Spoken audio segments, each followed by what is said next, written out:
እስኪ አሃዱ ልበል ውበቷን ልናገር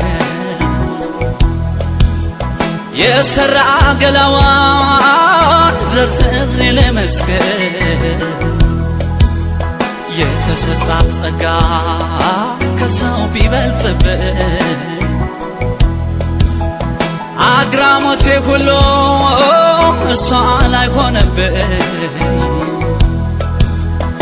እስኪ ልጀምረው ከጸጉሯ ድፋት ከተቀናጠጠው ከገባው ስራት ደግሞ የቅንድቧ እቡን የቀቡት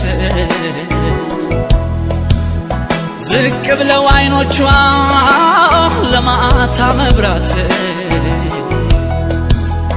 ደግሞ ያፍንጫዋ የጸበል ኩስኩስት ያዘንባል ከንፈሯ ማርና ወተት